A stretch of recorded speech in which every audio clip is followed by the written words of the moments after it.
Thank God for this pandemic. That's the title of a series of commentaries written by Mario V. Melendez in April of 2020, the height of the China virus pandemic. Here goes.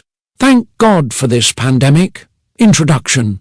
Okay, before I'm bashed for that, let me just say I'm not being insensitive to those who lost their loved ones, their jobs, and their sense of security to this scourge. I feel for them, but if it's any consolation to them, I'll present the silver lining to all the dark clouds ominously hovering above us all right now. But before that, here's another I might also be clobbered for. I really believe this pandemic is the will of God. Whether the Chinese virus came from Wuhan's wet market, very unlikely, or Wuhan's virus lab, most likely, its escape to wreak havoc on every corner of the world has got to be by divine providence.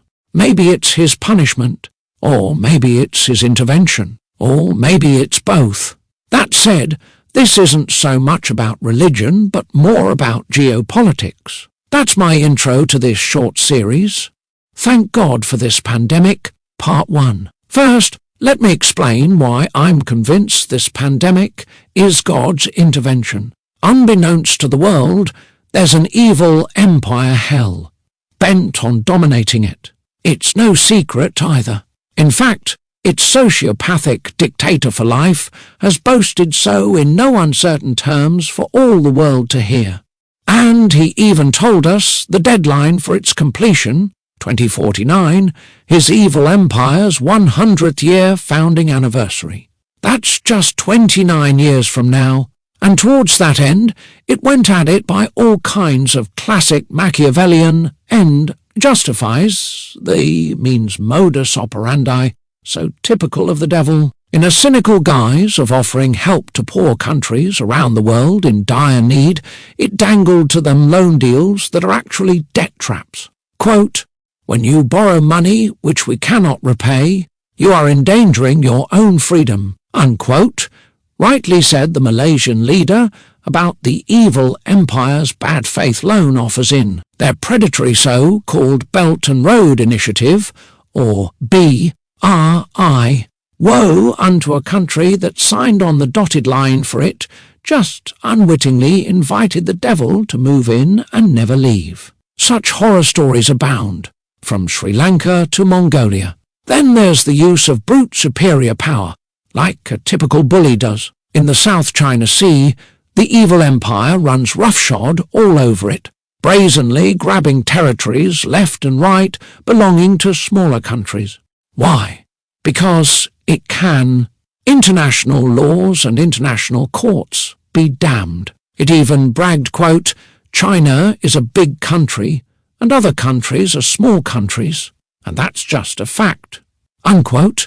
So it went at it shamelessly grabbing and colonizing their territories from Vietnam to the Philippines. As for richer countries, this evil empire attaches itself into them like a parasite that weakens its host by sucking it for all it's worth, from its top national security secrets to its prized intellectual properties. Its arch-rival, the US, has been its major target for such thievery since it can't honourably compete against it, the evil empire being basically nothing but a shithole country compared to America. Anything like free speech, or anyone who dares to exercise it and gets in the way of the evil empire's march towards complete world domination, it brutally crushes. That includes muzzling even foreign private citizens who so much as bring up the 65 million Chinese killed by communism, 20 million of whom during their bloody cultural revolution, or utter a word about forced abortions, or mention the Hong Kong protests, or Taiwan's sovereignty, or Tiananmen, or speak about Tibet, or the Uyghurs, or Falun Gong, or Chinese Christians, or concentration camps, or forced organ harvesting. Such stories of speech censorship abound too, from American sportsmen to a Canadian beauty queen.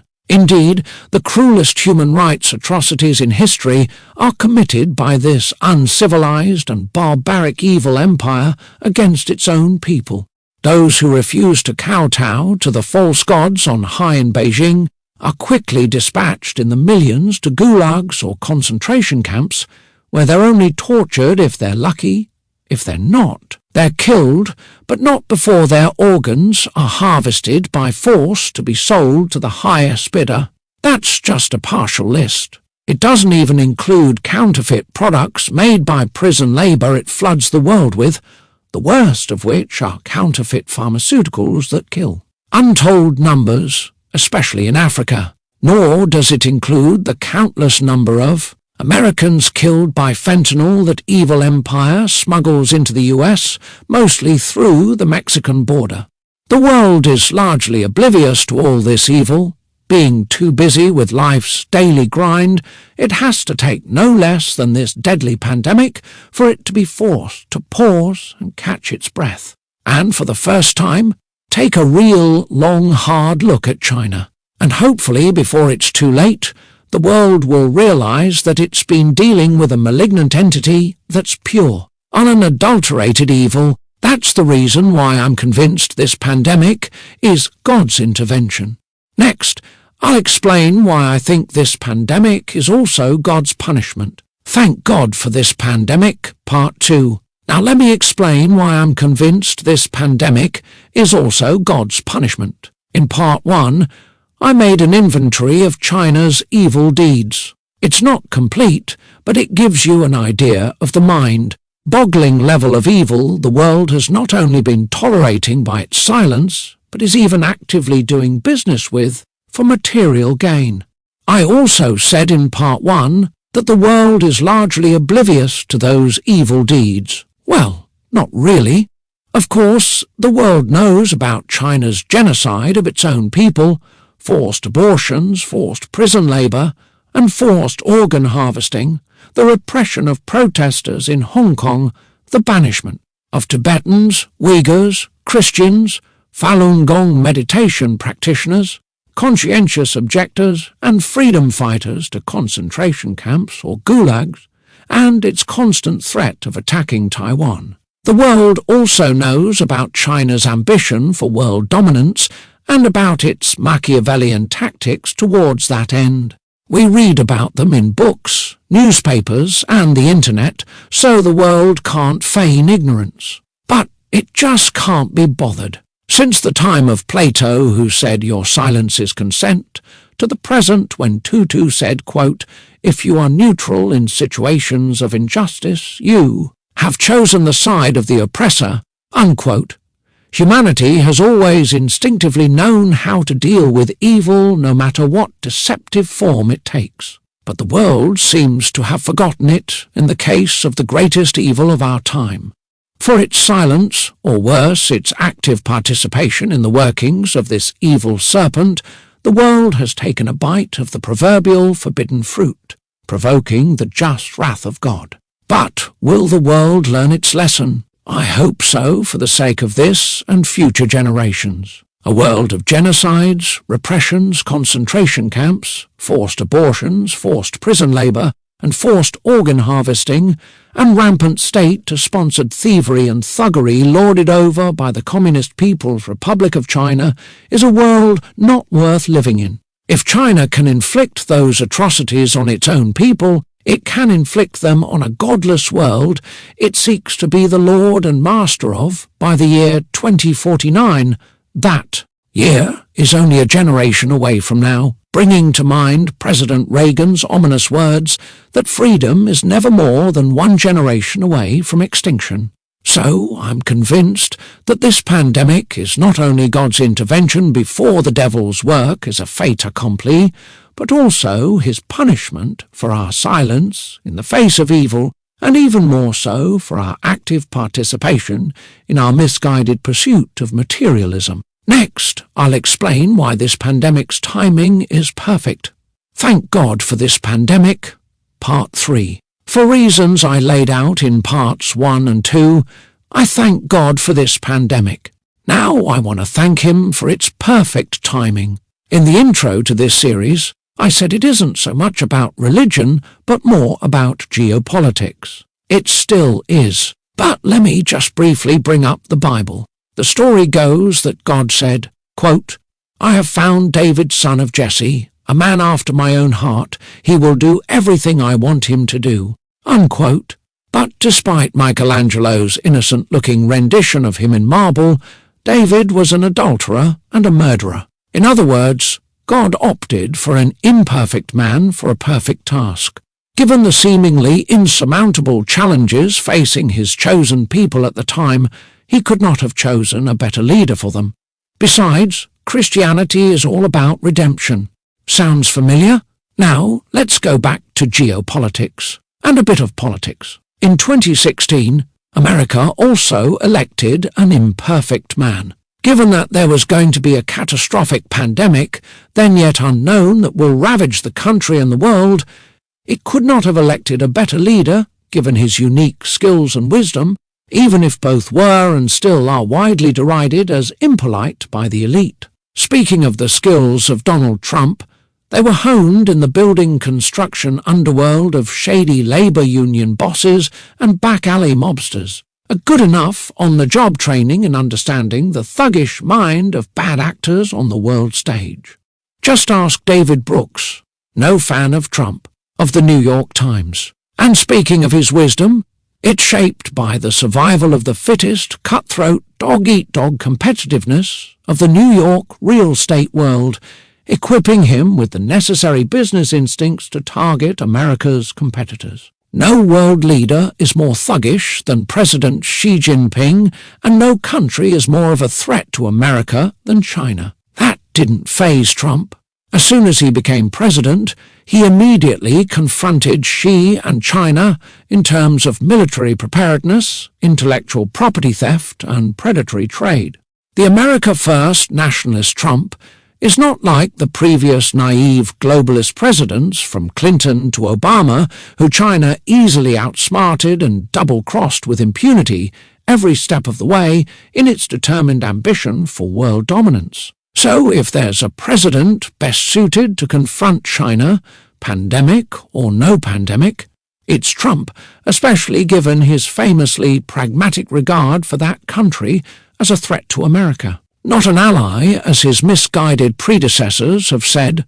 There are those who say that his 3 years of hard labour, turning the economy around in record-breaking numbers, are now all for naught, as they disappeared in the blink of an eye due to this pandemic. Yes, they did, but I beg to disagree in part, because Trump's strong economy pre-pandemic only made America stronger, healthier and more resilient.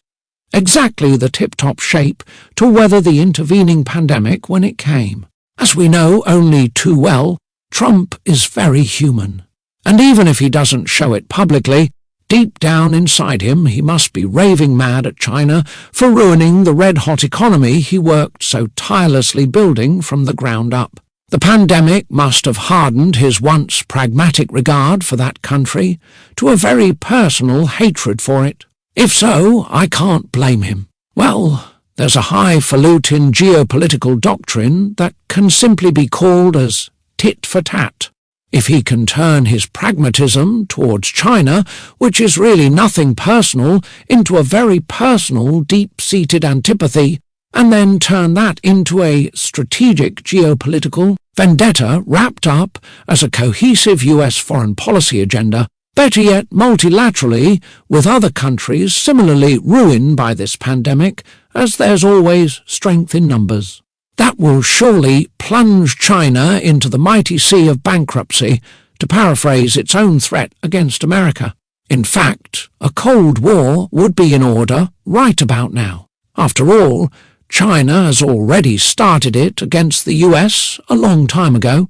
Let America, with all its world economic superpowers, continue it to China's total ruin. Then none of Trump's hard work on the economy will have been in vain. Not only will that settle his personal grudge with that evil empire, it will also earn him the universal respect that still eludes him.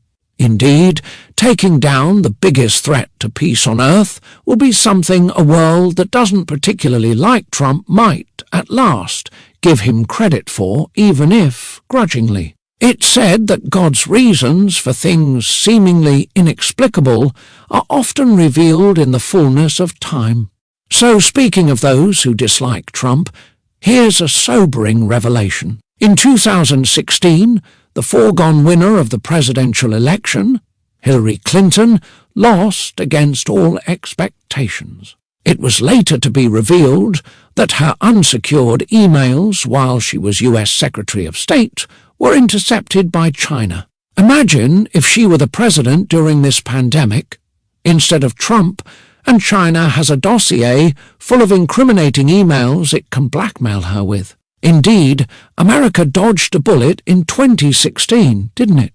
Hopefully, America dodges a bullet again in November, given that Joe Biden is himself just as vulnerable to Chinese blackmail as Hillary, given his son's corrupt business dealings in Beijing. Be that as it may, there's no telling if Hillary, who bungled a smaller crisis like Benghazi, or Trump's predecessors would have handled this pandemic better than Trump, given its many unknown variables, no thanks to China's deceptiveness. But this much is for sure, for the reasons I laid out above, there's no other president we can trust more than Trump to avenge America and the world against China for this pandemic.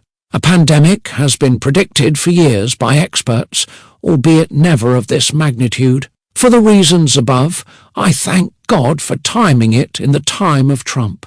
Thank God for this pandemic. Conclusion. The 17th century poet John Milton said every cloud has a silver lining. What he failed to say is that we can make that silver lining ourselves. So this I say, the dark clouds is up to God, the silver lining is up to us. Even from the worst of situations, we can make something good come out of it. But it's hard to imagine what good can possibly come from the current pandemic, given that untold numbers around the world have lost or will lose their lives, their loved ones, their jobs, and their sense of personal and economic security. Others tend to focus on the dark clouds. I don't. I'd rather focus on that silver lining and how to make it happen. I tried to do just that in this series by presenting a much better world that awaits us after this scourge is gone.